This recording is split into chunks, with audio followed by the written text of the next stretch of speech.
하나,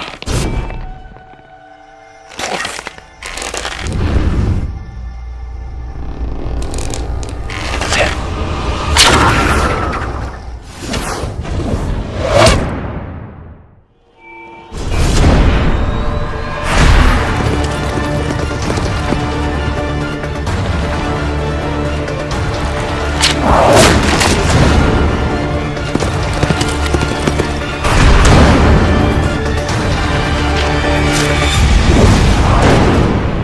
내 활은 죽이는 게 목적이 아니다. 네, 안녕하세요. 저 한국사 수업 진행하는 전상욱입니다. 지난주에 이어서 이번 주에도 수업을 한번 진행해 보도록 하겠습니다. 금방 봤던, 시청을 했던 영상은 이제 최종 병기할 이 영화의 예고편입니다. 이 영화 모든 학생들이 아마 재밌게 보셨을 거예요. 영화가 좀 된 영화다 보니까 최근에는 못 보니까 케이블 TV 이런 데서도 종종 나오는 것 같은데 굉장히 재밌는 영화입니다. 이 영화 배경은 아마도 모든 분들이 대부분 다 아실 거예요. 병자호란입니다. 병자호란. 그러면 이번 시간에는 병자호란이 어떻게 발생했는지, 그리고 어떠한 피해를 주었는지, 그리고 그 병자호란의 피해가 대체로 어느 정도였는지 여기에 대해서 살펴보도록 하겠습니다. 오늘 수업은 아마 지난주 수업 내용 있죠? 강해군. 아마 지난주 수업은 이제 인조 반정 직전에서 수업이 마쳤는데 그 뒷부분, 뒷식이라고 이해하시면 될 것 같습니다. 지난주 수업 내용에 대해서 제가 간단하게 설명을 해드리면 이제 강해군이 인조 반정을 계기로 이제 왕에서 쫓겨나게 되는 거죠. 근데 인조는 그 기존의 강해군과 달리 어떠한 정책을 시행하는가 하면 바로 명나라와 친하게 지내고, 반면에 후금, 당시 힘이 강해지고 있었던 후금과는 거리를 두는, 좀 싫어하는 이런 정책을 시행했습니다. 그것을 계기로 해가지고 당시 후금은 조선과 갈등이 시작하게 됩니다. 그 갈등이 결말이 바로 오늘 수업을 하게 되는 병자호란입니다. 이게 지금 당시 인조 반정 발생해서 이후 지금 강해군이 인조 반정 이후를 계기로 해서 쫓겨나고 나서 조선이 처해 있었던 상황이었습니다. 조선이 당시 시행하고 있었던 외교 정책을 이제 간단한 그림으로 나타낸 건데요. 당시 후금은 굉장히 강력한 힘을 가지고 있었습니다. 점점 세지고 있는 나라였죠. 반면에 명은 힘이 점차 약해지고 있었습니다. 강해군 같은 경우는 후금과 명 중간에서 줄타기를 굉장히 잘했죠. 그게 바로 지난주 수업을 했던 강해군의 중립외교에 관한 내용입니다. 근데 강해군을 쫓아내고 왕이 되었던 인조는 강해군과는 전혀 다른 외교 정책을 시행하게 됩니다. 바로 조선의 전통적인 외교 방식이었던 명과는 친하게 지내고, 사실 명을 좀 숭배하는 쪽에 가까운 거죠. 반면에 후금은 적대시하는 정책을 시행합니다.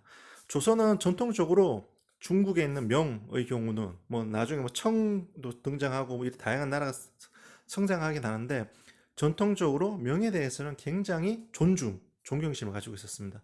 반면에 후금 같은 경우는 오랑캐 이렇게 하면서 굉장히 무시하고 적대시했었습니다. 근데 인조가 왕일 때는 상황이 바뀐 거예요. 어떻게 바뀐 건가 하면 조선이 오랑캐라고 무시했던 후금이 힘이 엄청나게 커진 거예요. 반면에 조선이 숭배했던 명나라는 점점 힘이 약해지고 있었습니다. 이게 바로 병자호란 직전 조선이 처해 있었던 상황입니다. 이거 지금 병자호란 직전에 이제 동아시아 국제 상황에 대한 그림인데요. 이거는 후금과 명나라 사이에 그 국경지대에 있었던 일입니다. 이 보면 아시겠지만 후금군이 계속 명나라를 침입을 하는 거예요.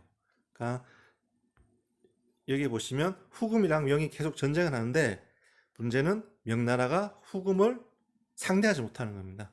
계속 명은 후금, 나중에 청으로 이름이 바뀌긴 하는데 후금 또는 청나라한테 계속 전쟁을 하면 백전백패, 계속 전쟁에서 지는 거예요. 이런 상황이었습니다. 즉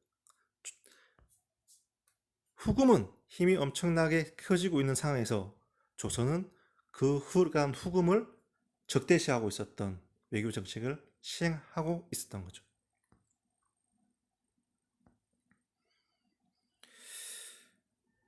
제가 이거는 금방 설명했던 내용입니다. 뭐 간단하게 한번 읽어보기는 할게요. 명과 후금과의 전쟁이 압록강 근처까지 확대되고 있었습니다. 여기 보면 아시겠지만 여기 의주 있죠? 의주가 바로 압록강 일대입니다. 즉 명나라와 후금 간의 전쟁이 이게 남의 나라의 문제만 아닌 거예요. 조선도 깊숙이 관련을 가지게 되는 상황이었던 거죠. 두 번째, 인조반정은 이후 친명 정책, 금방 설명했었죠. 명나라와 친하게 지내고 반면에 오랑캐, 즉 후금은 적대시하는 외교 정책을 시행하고 있었다 이겁니다. 이 같은 상황에서 이제 후금 같은 경우는 조선을 저 가만히 두면 안 되겠다. 지도를 한번 다시 볼까요? 지금 후금이 만약에 명나라와 전쟁에서 명을 침입을 했는데 만약에 조선이 자신들의 등 뒤에서 뒷배, 즉 뒤에서 자신들을 공격하면 골치 아프니까 명나라와 전쟁을 하기 직전에 조선을 먼저 손을 좀 봐야겠다 이런 생각을 하게 됩니다. 이 같은 상황에서 이제 정묘호란이 발생하게 되는 거죠. 정묘호란 같은 경우는 발생한 사건이 사실 뭐 후금과 조선 간의 갈등 뭐 이런 것도 있지만 되게 사소한 사건이 연이어 발생하면서 정묘호란이 발생하게 됩니다. 여러분들은 대부분은 이제 병자호란은 구체적으로 알고 있지만 이제 정묘호란은 잘 모르는 경우가 있는데 병자호란 발생하기 10년 전에 발생했던 이제 전쟁입니다. 뭐 병자호란만큼 조선이 큰 피해를 받진 않지만 이 정묘호란을 계기로 해서 조선은 이제 후금과 직접 전쟁을 하게 되는 상황에 들어가게 되는 거죠.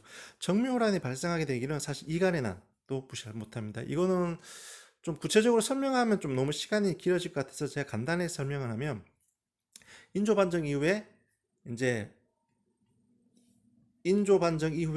그 조선에서 반란이 발생합니다. 이제 거기 이갈이라는 인물이 반란을 일으키게 되는데 이때 이갈의 난이 이제 조선 왕실에 의해서 진압이 되는 거죠. 이때 살아남았던 사람들이 일부 후금으로 가는 거죠. 후금으로 가가지고 뭐 인조가 강해군을 쫓아냈다 막 이러면서 조선에 대한 욕을 막 하는 겁니다. 당시 이제 후금 같은 경우는 강해군에 대해서 굉장히 좋아했던 입장이었죠. 왜냐하면 그 인조 이전의 왕이었던 강해군 같은 경우는 후금 즉 자신들에게는 크게 적대시하지 않았거든요. 근데 반면에 인조의 경우 즉 강해군을 쫓아냈던 인조의 경우는 후금군을 적대시하고 있었습니다. 이 같은 상황에서 조선에서 도망쳐왔던 병사들이 인조가 강해군을 쫓아냈다 막 이런 이야기를 얘기하면서 전쟁을 부추기게 되는 거죠. 이 이갈의 난 발생 이후 조선의 상황이 정묘호란이 발생하게 되는 하나의 계기가 됩니다. 두 번째는 가도라는 이제 곳이 있습니다. 다음 화면을 볼게요. 이게 지금 제가 보면 여기 동그라미 표가 있는 거죠. 이 서해 북쪽, 여기 이제 평안도 일대인데 앞에 가도라는 작은 섬이 있었습니다. 여기에 누가 있었는가 하면 명군이 거기에 있었어요. 즉 명나라 군대. 왜 이 사람들이 여기 있었는가 하면 모문용이라는 사람이 있었습니다. 이게 명나라 군인인데 당시 금방 설명했다시피 명나라와 후금은 전쟁을 하면 후금이 백전백승이었어요. 명나라가 계속 지는 거예요. 이 같은 상황에서 당시 명나라 군인이었던 모문용이 전쟁에서 몇 번 이기는 사건이 발생하는 겁니다. 명나라 입장에서는 모문용이라는 인물이 굉장히 예쁠 수밖에 없겠죠. 왜냐하면 자기들이 계속 전쟁에서 지고 있었던 상황에서 전쟁에서 한 번 이겼으니까 모문용이라는 사람에 대한 굉장히 긍정적으로 좋게 볼 수밖에 없습니다. 이 사람들이 이제 모문용이 이제 후금군이랑 전쟁을 해서 한번 이기고 난 이후에 이제 어쩌다 보니까 이 사람들이 압록강으로 건너오게 됩니다. 즉 그러니까 모문용 군이 명나라 군대죠. 얘들이 이제 조선의 국경 안으로 들어오는 거예요. 근데 당시 후금군이 얘들을 쫓아서 조선의 국경선 안으로 들어오는 거예요. 즉 압록강을 건너게 되는 겁니다. 즉 당시 명나라 모문용 후금군 간의 전쟁이 조선까지 확장된 상황이 되는 거죠. 근데 이 모문용이 조선 국경선 안으로 들어오니까 후금군은 호시탐탐 노리고 있었던 거죠. 즉 모문용을 잡아야겠다, 제대로 공격해야겠다, 이 같은 생각을 가지고 있었습니다. 근데 조선 입장에서는 만약에 후금군이 다시 압록강을 건너와서 모문용을 공격하게 되면 상황이 난처해질 수 있으니까 모문용을 섬으로 이동하게 만든 겁니다. 이게 바로 그 이사 갔던 장소가 바로 여기 가도입니다. 모문용 같은 경우는 이 가도에 들어가 가지고 계속 이제 후금군을 공격을 하고 그 과정에서 몇 번의 전투에서 승리를 하기도 합니다. 근데 당시 상황이 워낙 좋지 못했습니다. 무슨 얘기인가 하면 후금군은 힘이 굉장히 세지고 있는 상황에서 모문용 같은 작은 군대가 후금군을 가의 전쟁에서 이기기는 사실 쉽지 않았습니다.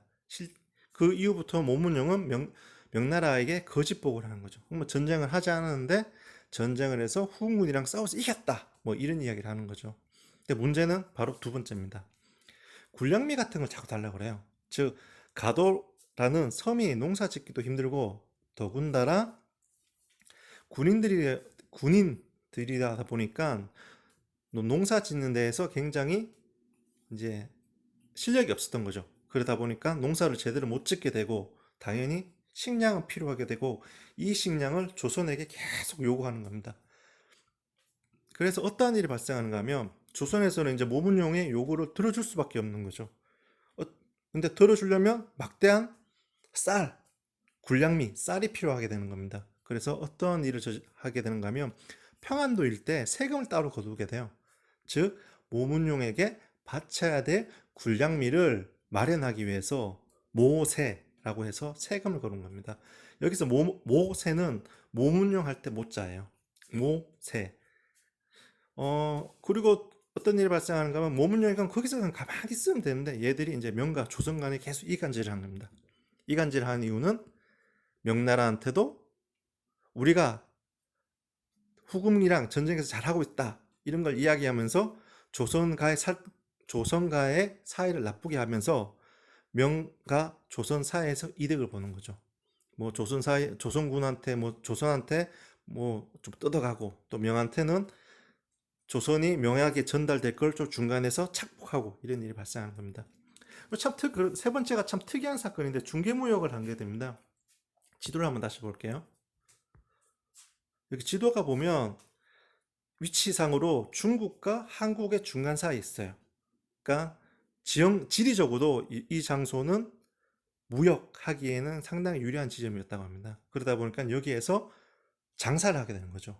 그래서 이제 중개무역이라고 하는데 쉽게 말하면 모문용이라는 사람은 군인인데 전쟁할 생각은 하지 않고 중간에서 장사를 하면서 막대한 부를 축적하게 됩니다. 이게 바로 가도 사건입니다. 가도 사건은 쉽게 말하면 명나라 군대가 평안도 가도라는 곳에서 있으면서 후금과 조선 사이에 갈등을 촉발하게 된 사건, 뭐 이 정도로 아시면 될 것 같습니다. 가도 사건은 사실 아주 큰 사건은 아니었어요. 어떻게 보면 되게 사소한 사건인데 뭐 입안에 목에 가시처럼 조선과 후금 사이에는 굉장히 좀 귀찮은 존재들이었습니다. 이거는 이제 옛날 글인데 쉽게 말하면 모문용이 조선에게 뭐 요구했던 물건을 적은 거예요. 뭐 내놔라, 뭐 내놔라, 뭐 쌀 달라, 비단 달라, 뭐 이런 목록을 쓰는 건데 그걸 이제 그림으로 그 명단을 이제 보여주는 겁니다. 이게 지금 정묘호란이 이제 발생하게 된 상황입니다. 이게 지금 뒷부분 병자호란 수업을 본격적으로 설명을 할 때 나오는 그림이기도 한데요. 정묘호란 같은 경우는 여기는 이제 파란색이고요. 병자호란은 빨간색입니다. 그러니까 여기서 이제 파란색 1627년 1월 여기 이 파란색 화살표를 좀 자세히 보시면 좋을 것 같은데요. 정묘호란 같은 경우는 병자호란과는 달리 피해가 아주 크지는 않았습니다. 즉 정묘호란이 발생하자마자 우주 용촌을 통해서 쭉 들어왔던 후금군이 사실 평안도 일대에서까지만 내려오고 되돌아갑니다. 조선과 후금 간에 협상을 하는 거죠. 협상을 해서 조선이 후금에게 뭐 요구할 것을 주고 뭐 더 이상 후금군을 적대시하지 않겠다라고 이야기하면서 전쟁이 크게 번지진 않아요.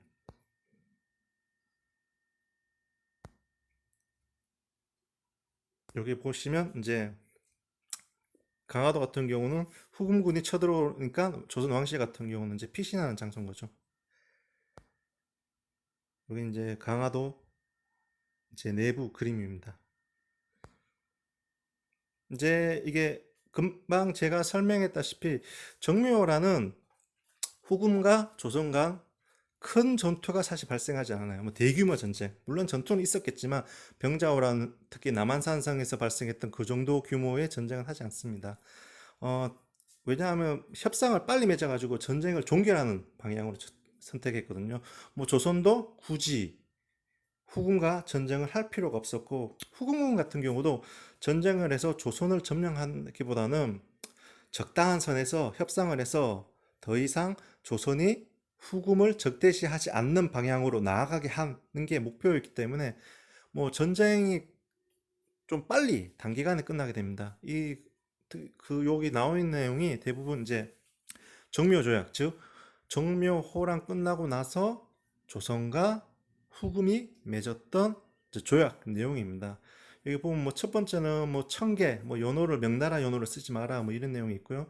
두 번째는 뭐 인질, 뭐 당연히 조선 왕실의 왕자겠죠. 왕자의 인지를 보내라 뭐 이런 내용. 또 세 번째가 좀 중요한 거예요. 형제국으로 지내자. 즉 후금과 조선은 동생처럼 친하게 지내자 이 내용이에요. 요 세 번째 사항이 중요한 겁니다. 요 세 번째 사항이 나중에 이제 병자호란이 발생하게 되는 계기가 되는 거죠. 즉 정묘호란을 계기로 후금과 조선은 형제국이 됐는데 병자호란은 이 내용, 즉 형제국을 군, 신, 즉 임금과 신하의 관계로 바꾸자고 요구하게 됩니다. 이 요구를 조선이 거절하면서 본격적으로 전쟁이 터지게 되는데 그게 바로 나중에 제가 설명하게 될 병자호란 이야기입니다. 뭐 네 번째는 뭐 당연하겠죠. 조선은 더 이상 후금과 하약을 맺고 후금과 친하게 지내고 그리고 명나라와 후금과 하약을 맺고 뭐 적대시하지 않는다 이 내용입니다. 이게 정묘조약에 대한 내용인데 뭐 대부분 다 아시겠지만 특히 중요한 거 세 번째 내용입니다. 형제국. 이게 나중에 병자호란 발생의 하나의 계기가 되는 거죠.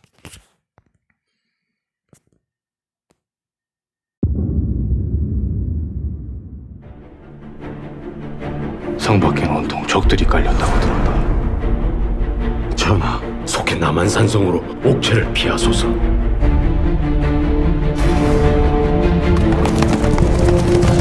세자를 보내라고. 세자저하를 물무로 보내지 않으면 화치는 없을 것이라 하였사옵니다. 전하!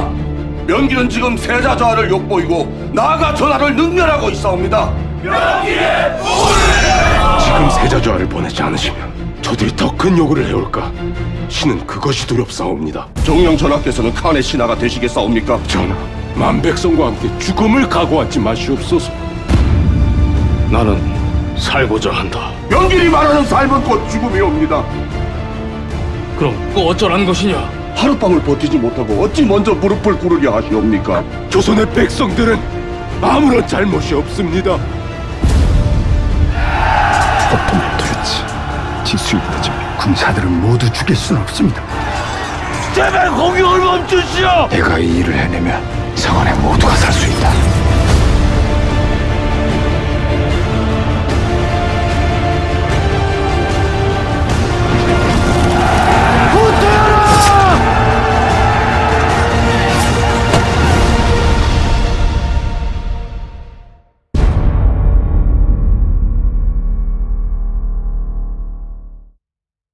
금방 봤던 영화 예고편은 남한산성에 대한 영화 예고편입니다. 남한산성 이 영화는 최근에 상영된 영화입니다. 아마도 그 최종 경기 하에 비해서 좀 오락성은 좀 재미는 떨어지긴 하지만 아마 작품성 자체는 이 영화가 좀 더 낫지 않은가 생각하고 있습니다. 이 남한산성 이 영화를 뭐 보신 분들은 아시겠지만 인조 그리고 조선의 왕실이 남한산성 즉 병자호란 때 남한산성에 들어가서 그 안에서의 생활 그리고 청나라와의 갈등 뭐 조정 대신들 간의 갈등을 잘 묘사해 둔 영화입니다. 어, 병자호란에서 남한산성에서 발생했던 조선 왕실의 삶, 생활, 그리고 백성들의 생활을 아주 생생하게 묘사해 둔 영화입니다. 한번 시간이 되시면 이 영화도 한번 보셨으면 꼭 좋을 것 같은데요. 이 영화, 특히 남한산성, 이 영화에서 묘사했던 배경, 즉 병자호란이 어떻게 발생하게 됐는지 좀 구체적으로 살펴보도록 하겠습니다. 병자호란이 발생하고 나서 후금이 계속 무리한 요구를 하게 됩니다. 뭐 기존의 정묘 조약을 통해서 정묘호란 발생하고 나서 조선과 후금은 이제 협상을 맺은 거죠. 근데 그 조약을 후금이 위반하는 겁니다. 뭐 군량을 내놔라, 병선, 즉 명나라를 침입을 해야 되는데 이용할 배를 만들어서 내놔라 이런 요구를 하는 거죠. 뭐 또 황금, 백금, 뭐 말, 군사 계속 요구를 하게 되는 겁니다. 더군다나 후금군이 압록강을 넘어오게 되는 거죠. 압록강을 넘어와서 압록강 일대에 있었던 조선 민가를 약탈하기 시작합니다. 이런 요구가 계속 발생하니까 조선 왕실에서는 후금에 대한 불만이 조금씩 쌓이게 되는 겁니다. 그때 아주 조선으로서는 받아들이기 힘든 요구를 하게 되는 거죠. 쉽게 말하면 조선의 자존심을 크게 상처내는 요구를 하게 됩니다. 바로 형제의 맹약을 군신의 맹약으로 바꾸자 이런 요구를 하는 거죠. 금방 설명했다시피 정묘조약에는 후금과 조선은 형제국이었습니다. 즉 형제와 아우였죠. 근데 이때부터 바뀌게 되는 겁니다. 어떻게 바뀌는가 하면 군신, 즉 후금, 청의 군 임금이고 조선은 신하다 이렇게 바꾸자는 요구를 하는 거죠. 이 수업 처음에 얘기했다시피 조선은 정통적으로 후금을 오랑캐라고 여기면서 굉장히 무시했습니다. 근데 그렇게 무시했던 대상이 힘이 세졌다는 이유로 어느 날 갑자기 형제, 즉 형과 동생까지는 참겠는데 군신 관계, 즉 무시했던 대상이 임금이 되고 자신들이 신하가 되자 이런 요구를 받아들일 수가 없는 거죠. 이 요구가 조선이 더 이상 후금의 요구를 받아들일 수 없고 후금과의 갈등, 즉 전쟁이 한 번 더 발생하게 되는 아주 중요한 사건이 되는 겁니다.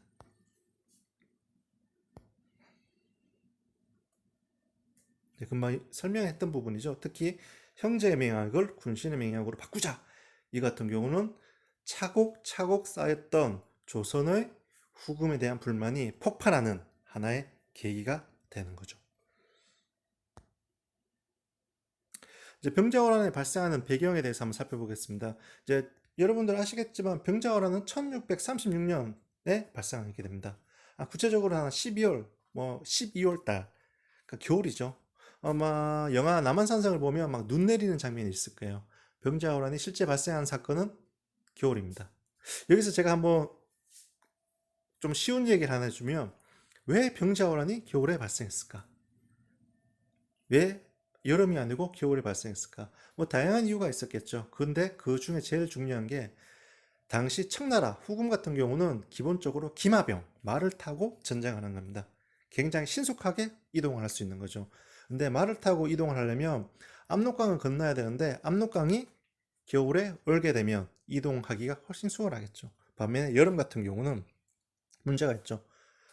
강에 물이 깊어지면 넘어오기가 힘든 겁니다. 그리고 전통적으로 여름에 전쟁하는 건 쉽지가 않아요. 전염병 문제도 있고 그래서 쉽지가 않은데 병자호란 때는 12월 한 추울 때 이제 꽝꽝 얼어버린 압록강을 말을 타고 넘어오는 거죠. 이제 병자호란이 발생하는 겁니다. 그 병자호란이 어떻게 발생하는가 보면 당시 인조의 비였던 한씨가 죽게 됩니다. 그러니까 왕비가 죽으니까 당시 후금은 뭐 조문객을 보내는 거죠. 그때 왔던 인물이 바로 용골대 마부테라는 인물입니다. 용골대와 마부테는 우리나라 역사, 즉 인조 반정 뭐 이런 인조 반정 이후에 있었던 뭐 병자호란 이 이야기에서 굉장히 잘 등장하는 인물이에요. 용골대 마부테 같은 인물. 이 사람이 이제 조선을 방문하게 되는 거죠. 근데 이때만 해도 이제 조선은 후금가에 대한 감정이 굉장히 안 좋은 상황이었어요. 근데 문상으로 왔으니까 뭐 막 뭐라 할 수는 없고 그냥 받아들이는 거죠. 근데 아마 용골대 마부테가 문상 온 이유 중에 하나가 뭐 부의, 뭐 조의를 하기 위해서 온 것도 있겠지만 당시 조선을 염탐하기 위한 목적도 있었을 거예요. 아마 후금군도 눈치를 챘겠죠. 야, 제 조선이 뭔가 꿍꿍이를 있는 것 같아. 뭔가 쟤들이 우리를 한번 또 예전처럼 우리를 되게 막 적대시할 것 같아. 이런 분위기를 아마 첩보를 통해 알았을 거예요. 근데 때마침 이제 인조 비였던 한씨가 죽게 되니까 용골대와 마부테를 보내서 문상도 할 겸 당시 조정 분위기를 알아봐라 라고 시켰겠죠. 근데 왔더니 용골대하고 마부테가 왔더니 이 분위기가 이상한 거예요. 이게 여차하면 자기들이 죽을 것 같아. 뭐 살해 위협을 느꼈다. 뭐 이렇게 되겠죠. 분위기가 좀 이상한 거예요. 그래서 용골대하고 마부테가 도주를 합니다. 한밤에. 도주를 하는 거죠. 근데 도망치게 되는데, 즉 자기 나라로 되돌아가게 되는데, 되돌아가는 와중에 약간 좀 웃긴 사건이 발생해요. 어떤 사건인가 하면 당시 인조가 평안도 관찰사에게 공문서를 줍니다. 그 내용에 뭐 그런 내용이 있었겠죠. 야, 저 후금군이랑 전쟁하게 될 줄 모르니까 조심해라. 뭐 준비 좀 해라. 뭐 국방 좀 튼튼하게 해라. 이런 공문서를 보내게 되는데 그거를 용골대와 마부테가 빼앗아서 가져가야 되는 겁니다. 근데 용골대하고 마부테는 이제 조선의 속셈을 이제 정확하게 하는 거죠. 아, 얘들이 예전처럼 우리를 적대시하려고 하는구나. 그리고 여차하면 또 전쟁을 해야 될 상황이 발생할 수도 있겠구나.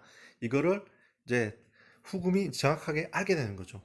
당시 후금은 명나라와 전쟁을 치열하게 하고 있었던 상황이었거든요. 근데 만약 이 같은 상황에서 자기들의 등 뒤에서 조선이 만약에 침략을 하게 되면 본인들도 굉장히 어려운 상황이 발생하게 될 걸 우려할 수밖에 없는 거죠. 그렇기 때문에 욕을 하는 거죠. 좀 눈치가 니들이 우리를 전쟁할 거, 즉 조선이 후금을 공격할 것 같으니까 너희들은 조선을 믿지 못하겠다. 그러면서 조선이 사과하라. 그리고 조선의 왕자, 그리고 전쟁을 하자는 사람들, 척하론자를 인질로 보내라고 요구를 하게 되는 겁니다. 근데 당시 조선은 이미 후금에 대한 감정이 굉장히 안 좋아진 상황이고 여차하면 전쟁 한번 더 하자 이런 분위기 속에서 당시 후금의 요구를 받아들일 수가 없는 거죠. 이제 전쟁이 밖에 남지 않은 겁니다. 후금은 조선과의 전쟁을 한번 해야 될 상황을 정확하게 알고 있었고 조선도 더 이상 후금의 무리한 요구를 받아들일 수 없다. 아니 어떻게 오랑캐라고 생각했던 후금을 임금으로 모시겠느냐 이런 분위기가 팽배해지게 되면서 조선과 후금은 전쟁을 하게 되는 상황이 발생하게 됩니다. 그게 바로 우리나라 역사에서 가장 치열하고 어떻게 보면 되게 어려움을 크게 경험했던 전쟁 중에 하나였던 병자호란이 발생하게 되는 겁니다. 금방 이거 제일 처음에 봤던 정묘호란 발생했을 때 나왔던 그림이랑 똑같은 그림입니다. 이게 지금 정묘호란이 발생했을 때 후금군의 이동 경로, 그리고 병자호란 때 이동 경로, 그리고 거기에 대한 뭐 조선군의 이동 상황을 나타내는 그림입니다. 빨간색이 병자호란입니다. 이제 정묘호란과 달리 아주 깊숙이 들어왔죠. 여기 보면 한성, 오늘날 서울쯤 되겠죠? 서울까지 내려왔다는 겁니다. 즉 정묘호란과 달리 이때는 이제 대대적인 전쟁으로 들어갔다는 거예요. 당연히 병자호란은 정묘호란보다 피해가 커질 수밖에 없는 거죠. 근데 여기서 되게 흥미로운 그림이 있습니다. 왕실 강화도로 피난 여기 나와 있죠. 전통적으로 뭐 고려시대도 그렇고 조선도 그렇고 전쟁이 나면 왕실은 항상 강화도로 넘어갔습니다. 이때도 당연히 그런 계획을 세웠죠. 근데 여기 보시면 아시겠지만 강화도 옆에 보면 빨간색 화살표가 있죠. 이게 굉장히 중요한 의미를 담고 있습니다. 무슨 의미인가 하면 조선 왕실이 강화도로 넘어가지 못하게 된 상황이 발생한 거죠. 뭐 12만의 대군을 이끌고 들어왔다는데 12만은 엄청난 규모입니다. 지금도 한 12만 정도가 되면 중소도시보다 더 큰 규모인데 그 정도의 군대를 이끌고 조선이 청나라 후금군이 쳐들어왔다는 것은 이 전쟁 규모가 어느 정도 규모였고 그리고 당시 청나라의 힘이 어느 정도로 셌는지를 알 수 있는 거죠. 그 앞에 지휘했던 사람이 조선의 문상을 왔던 인물 중 하나였던 마부태라는 인물입니다. 이게 지금 옛날 지도입니다. 여기 보면은 한양, 남한산성, 강화도 이렇게 있습니다. 금방 설명했다시피 조선 왕실은 병자호란이 딱 발생하자마자 강화도로 넘어가려고 그랬어요. 그래서 왕실 가족 중에 일부, 뭐 왕자, 공주, 뭐 이런 사람들은 강화도로 넘어갔습니다. 근데 조선의 궁왕이었던 인조는 이제 좀 뒤처리 같은 거 좀 하고 처리를 해야 될 일이 있으니까 그걸 처리를 하고 이제 강화도로 피신을 가려고 그랬죠. 근데 청나라 군대는 이미 알고 있었던 거예요. 전쟁 나면 조선 왕실이 강화도로 넘어가면 장기전이 될 수 있고 그렇게 되면 청나라는 굉장히 피곤해진 상황이 될 수 있다는 거죠. 그렇기 때문에 사전에 조선의 왕 인조가 강화도로 넘어가지 못하게 만드는 게 목표였습니다. 어떻게 하는가 하면 한 부대는 그 전쟁을 하지 않고 쭉 말을 타고 내려오는 거죠. 그래서 한양과 강화도 사이를 막아버리는 겁니다. 일설에 하면 인조가 딱 강화도로 피신을 하려고 하니까 벌써 청나라 군대가 서울 인근까지 와 있었다라는 이야기가 있었을 정도예요. 그러니까 인조는 이 같은 상황이 되니까 강화도로 피신을 못하는 거죠. 그렇다고 해서 서울에 있는 궁궐에 있어도 안 되는 상황이에요. 그렇기 때문에 가야 될 곳이 이제 한 군데, 바로 남한산성밖에 없는 겁니다. 이게 지금 이제 인조가 여기 남한산성 그림입니다. 남한산성 뭐 가보신 친구분들도 있으실 텐데 남한산성은 뭐 세계 유네스코에도 올라가 있고요. 굉장히 잘 보존이 되고 잘 만들어진 산성입니다. 방어시설이죠. 방어시설. 이거는 뭐 지형 지물을 굉장히 잘 이용해서 만들어진 산성이고 지금 보존도 상당히 잘 되어 있습니다. 그렇기 때문에 여러분들 한번 가보시면 좋을 것 같고요. 이 남한산성 내에서 조선의 왕실, 병자호란 때 조선의 왕실들이 어떠한 생활을 하고 있었고 그리고 그 사이에 어떠한 갈등이 있었고 그리고 이 과정을 통해서 조선이 청나라에게 항복을 하게 되는 과정 그리고 병자호란 이후 조선이 조선이라는 나라에 발생했던 뭐 변화에 대해서는 다음 시간에 살펴보도록 하겠습니다. 1교시는 이렇게 마치고 도록 하겠습니다.